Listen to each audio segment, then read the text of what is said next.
When the power fails and the freeze sets in, flames won't rescue you. The ash reveals your position, the glow invites danger, and the fuel depletes. But your frame is a generator that feeds on determination and scraps. Here's how to sustain it running. Let me teach you how to endure the freeze using nothing but science, refuse, and the relentless determination to survive in a realm that shows no mercy. Here's the reality nobody mentions. You're already a 100-watt organic radiator. Your system is consuming energy right now, converting nutrition into movement, cognition, and critically, heat. The challenge? The freeze is a predator. It drains that warmth in three vicious ways. Conduction. You rest on icy terrain and the ground siphons your heat like a parasite. Convection. Air tears across your flesh, stripping away warmth quicker than you generate it. And radiation. Your frame simply hemorrhages thermal energy into emptiness, unseen but lethal. Your task isn't to create flames, it's to halt the drain. Method 1. Transform your garments into a mobile thermal cocoon.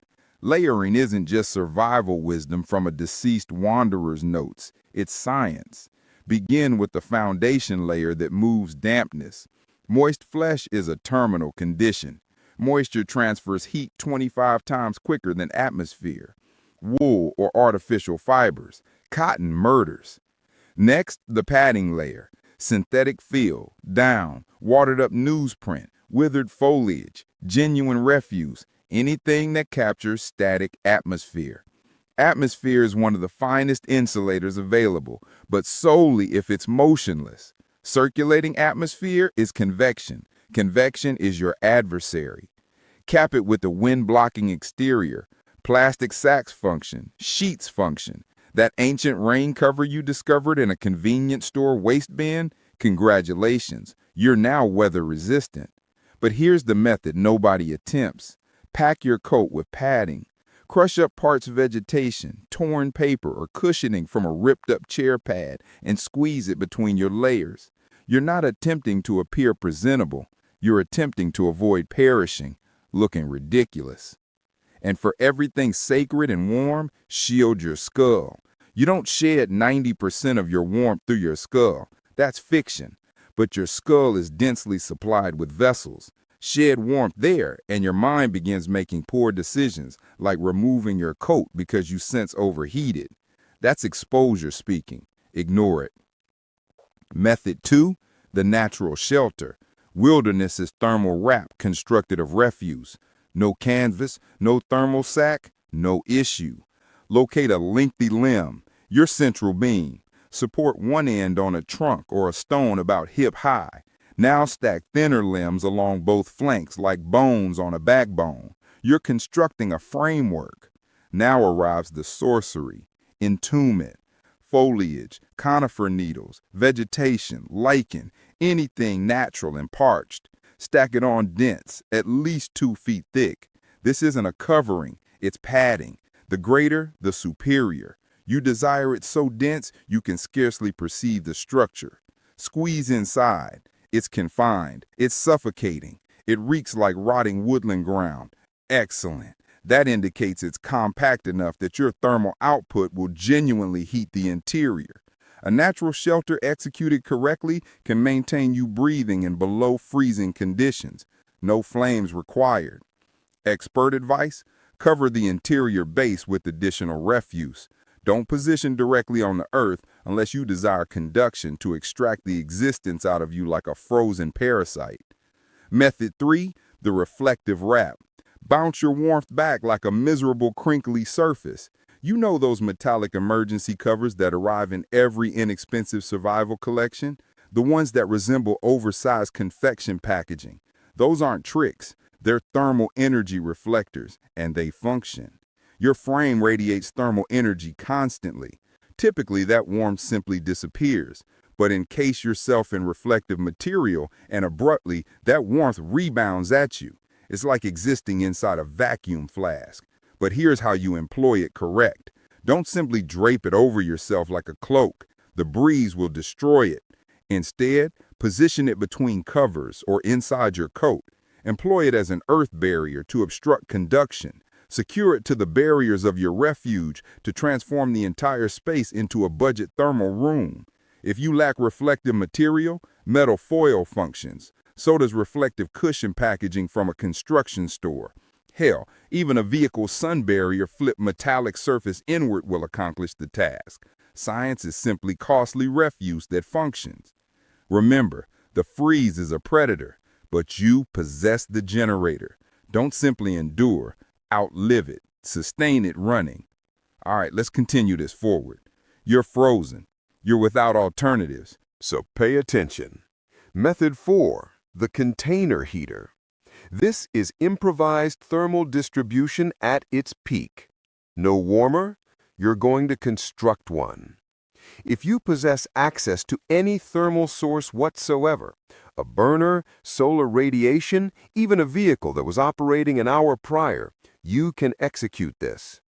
Locate a resilient container, synthetic or metal, and load it with heated liquid. Not scalding. You're not attempting to scald yourself. Now encase that container in a covering or a garment, anything to prevent it from scorching you, and position it into your thermal sac right up against your center. Boom, you just constructed a mobile heater. And here's the revelation. That liquid retains warmth for extended periods, way longer than you'd anticipate. And when it eventually cools, you've got hydration. 2 objectives, 1 container. No heated liquid source? Acceptable. Employ your own frame. Load a container with whatever liquid you possess and position it against your abdomen or in an underarm. Let your central thermal output heat it up gradually. Once it's heated, relocate it down to your extremities. You're now a human-powered thermal distributor, transferring warmth to your digits without consuming a single additional calorie. It's a sealed circuit system, powered by you. Let's proceed. Method 5, the paper fortress. Don't ridicule. Corrugated material is absolute sorcery. It's ubiquitous, and it's filled with microscopic captured atmosphere chambers. That's the key to padding. Compress out some containers. Position them on the earth under you to prevent the freeze from penetrating into your skeleton. That's obstructing conduction. Secure them over openings to eliminate currents. You can even don it. Seriously, insert it under your coat like you're donning ancient protection. Yeah, you'll appear absurd, but you'll be heated. If you're trapped in a vehicle, this is a revolution. Cover the entire interior with compressed containers. Seal the openings. You're constructing a little paper cave inside your automobile. It's hideous as damnation, but it captures your thermal output and obstructs the breeze like a barricade. In any metropolis, corrugated material is the adhesive strip of survival. It's ubiquitous. Employ it. Method 6, the cluster. This one's instinctive. If you are with other individuals, you get proximate. I don't concern if it's uncomfortable. I don't concern if you just encountered them. The freeze does not concern about your individual territory. Cluster up dorsal to dorsal, flank to flank.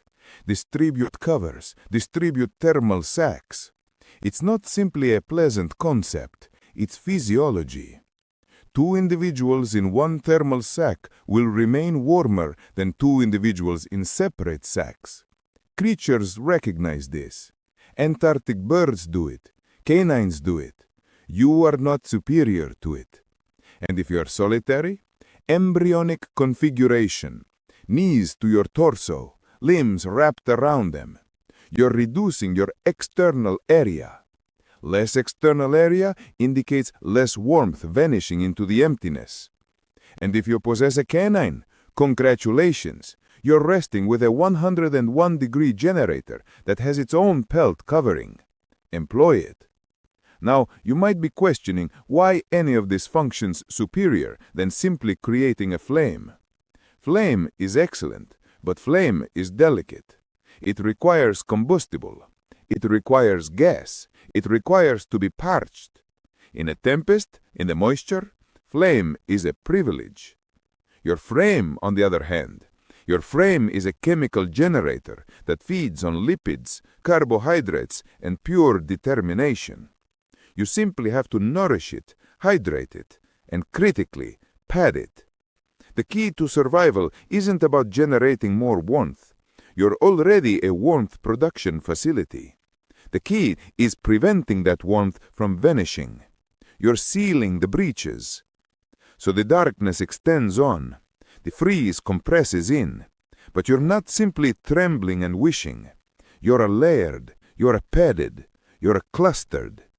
Your central temperature maintains. Your mind still operates. No ignition? No issue. You're enduring on science, refuse, and the relentless determination to survive. If you awaken in a dawn, you didn't get fortunate. You triumphed.